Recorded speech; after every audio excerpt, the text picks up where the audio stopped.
Kita beralih ke informasi lainnya, Jose ini salah satu yang viral juga ya, karena ternyata Nadiem Makarim ini dicekal ke luar negeri, tapi per tanggal 19 Juni, namun baru viral di tanggal 26 Juni. Nah, akhirnya ada statement dari Menteri Imigrasi dan Pemasyarakatan Agus Andrianto yang buka suara, menyatakan bahwa meskipun pihak Nadiem Makarim belum mendapatkan informasi tentang pencegahan ke luar negeri, namun tidak ada kewajiban dari pihaknya untuk memberitahu kepada yang bersangkutan. Dan penegasan itu menjadi hal yang penting juga ya pemirsa, di mana Agus Andrianto menjelaskan upaya cegah dan tangkal yang dilakukan imigrasi sesuai permintaan dari aparat penegak hukum, dalam hal ini Kejaksaan Agung, untuk kasus dugaan korupsi Chromebook yang turut menyeret mantan Mendikbudristek Nadiem Makarim. Menteri Agus menegaskan pihaknya tak memiliki kewajiban untuk memberitahu kepada pihak-pihak yang dicekal imigrasi. Hal ini merespons kuasa hukum Nadiem, Hotman Paris, yang menyebut kliennya belum diberi informasi terkait pencegahan ke luar negeri. Offline nih, sampai berubah ke start.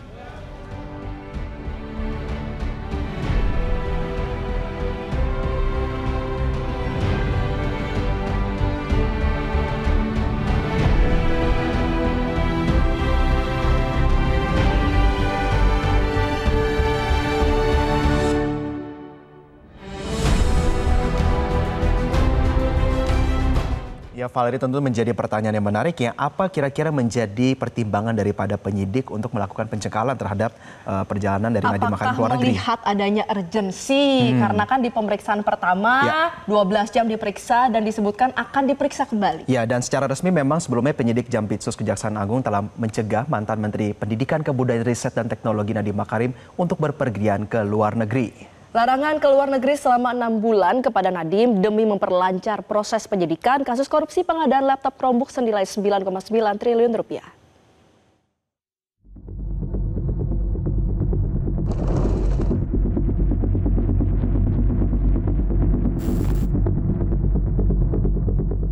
Perlahan, pengusutan dugaan korupsi pengadaan laptop Chromebook senilai 9,9 triliun rupiah di lingkungan Kementerian Pendidikan, Kebudayaan, Riset, dan Teknologi tahun anggaran 2019 hingga 2022 mulai terkuak.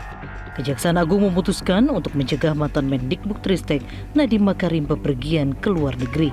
Kepala Pusat Penerangan Hukum Kejaksaan Agung, Harli Siregar, menjelaskan alasan pihaknya membatasi gerak Nadiem untuk 6 bulan ke depan. Menurut Harli, pencegahan dilakukan demi memperlancar proses penyidikan kasus dugaan korupsi pengadaan laptop Chromebook senilai 9,9 triliun rupiah yang tengah diusut Kejaksaan Agung. Meski membuka peluang memeriksa Nadiem kembali, penyidik kini fokus memeriksa saksi lain terlebih dahulu. Kepada yang bersangkutan telah dilakukan pencegahan ke luar negeri sejak tanggal 19 Juni 2025 untuk 6 bulan ke depan, ya, sejak tanggal ditetapkan. Dan tentu pencegahan keluar negeri ini oleh penyidik mempertimbangkan dalam rangka memperlancar proses penyidikan ini. Atas upaya cegah dari Kejaksaan Agung, kuasa hukum Nadiem, Hotman Paris, mengaku kliennya belum mendengar informasi pencegahan tersebut. Adapun Nadiem sebelumnya memenuhi panggilan Kejaksaan Agung untuk diperiksa sebagai saksi Senin 23 Juni 2023 lalu. Nadiem yang diperiksa sekitar 12 jam itu memastikan dirinya kooperatif dalam proses hukum.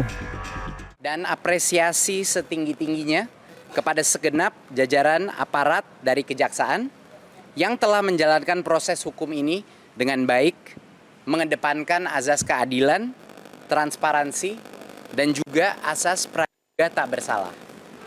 Saya akan terus bersikap kooperatif untuk membantu menjernihkan persoalan ini demi menjaga kepercayaan masyarakat terhadap transformasi pendidikan yang telah kita bangun bersama. Terima kasih dan izinkan saya pulang karena keluarga saya telah menunggu. Terima kasih. Adapun meski pengusutan dugaan korupsi Chromebook telah naik ke penyidikan sejak 20 Mei lalu, namun hingga kini Kejaksaan Agung belum menetapkan tersangka. Penyidik masih mengumpulkan bukti dan fokus memeriksa sejumlah saksi untuk membuat terang adanya permufakatan jahat dalam proyek pengadaan laptop Chromebook yang menelan anggaran senilai 9,9 triliun rupiah. Tim Liputan Metro TV. Jelajahi cara baru mendapatkan informasi. Download Metro TV Extend sekarang.